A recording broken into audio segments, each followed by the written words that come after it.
আসসালামু আলাইকুম ভিউয়ার্স। তো এইচএস সিটি ব্লগের একটি নতুন ভিডিও নিয়ে আপনাদের মাঝে চলে আসলাম। আপনাদের সাথে আছে আমি সৌরভ। আর আজকে আমি অবস্থান করছি চুয়াডাঙ্গা জেলা আলমডাঙ্গা উপজেলার জামাতের এক বিশাল নির্বাচনী সমাবেশে। তো ভিডিওটা শেষ পর্যন্ত দেখবেন, আর ভিডিও শেষে অবশ্যই আপনার মতামত কমেন্ট বক্সে জানাতে ভুলবেন না।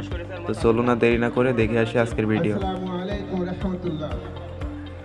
আজকের এই বিশাল নির্বাচনী জনসভার সম্মানিত সভাপতি। আজকে সারাদিন আলমডাঙ্গার এটিম মাঠকে ঘিরে জামাতের যে বিশাল সমাবেশ, এটি যেন এক মহৎ জনসমুদ্রে পরিণত হয়ে আলমডাঙ্গার কানায় কানায় হাজার হাজার মানুষের ভিড় জমেছে। এই জনসমুদ্র দেখে আমাদের প্রতিপক্ষ দলের মাথা খারাপ হয়ে যাবে ইনশাআল্লাহ। আলমডাঙ্গার বুকে জামাতের এই বিশাল সমাবেশ দেখে বিমুখী দলগুলো যেন একটু থমকে দাঁড়িয়েছে। আজ বিপুল জনসমুদ্র নিয়ে সমাবেশের এই মাঠেই কিন্তু আদায় করা হয় আসরের 4 রাকাত ফরজ নামাজ। জি ইমাম সাহেব আরেকবার হাত তোলেন তো। আপনি হাত তুলেন ইমাম সাহেব। নামাজ শেষ করে সকলেই আবার সমাবেশের মাঠে আগের অবস্থায় বসে যান। এরপরে আশেপাশে নেতাকর্মীরা তাদের নিজ নিজ বক্তব্য পেশের মাধ্যমে প্রধান অতিথিকে তার মূল্যবান বক্তব্য তুলে ধরার জন্য আহ্বান জানান।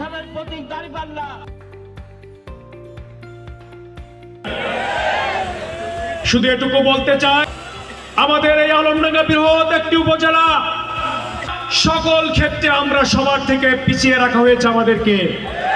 আমরা এই ব্যবস্থাপনা ভেঙে দিয়ে নতুন ব্যবস্থাপনা তৈরি করব ইনশাআল্লাহ। আমাদের আলমডাঙ্গা উপজেলা স্বাস্থ্য কমপ্লেক্স, সেখানে 50 শয্যা বিশিষ্ট হাসপাতাল, অথচ 20 শয্যা বিশিষ্ট হাসপাতালের সুযোগ সুবিধা আমার নাগরিকেরা পেয়ে থাকে।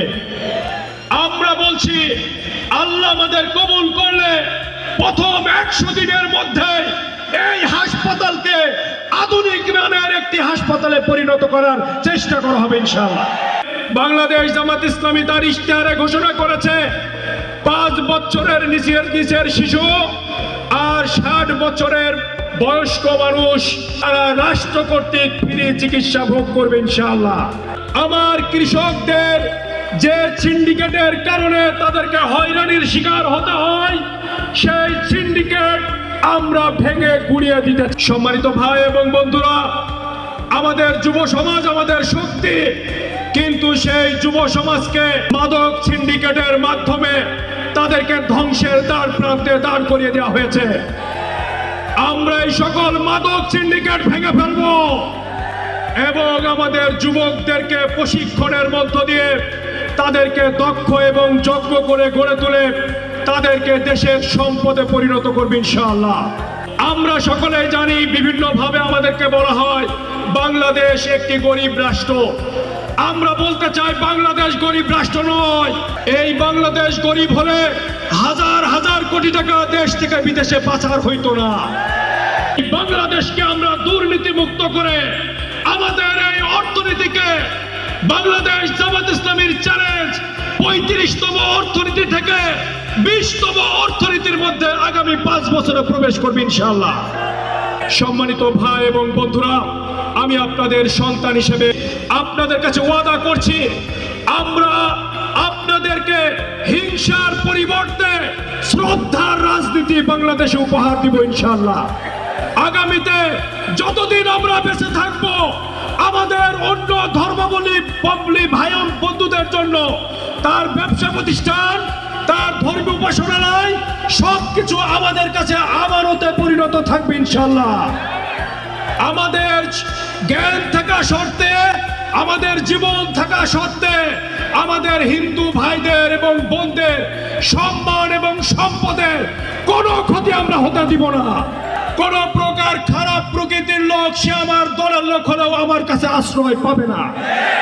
আমাদের মা বোনদের জন্য এই বাংলাদেশকে আমরা একটি নিরাপদ আবাসস্থলে পরিণত করব।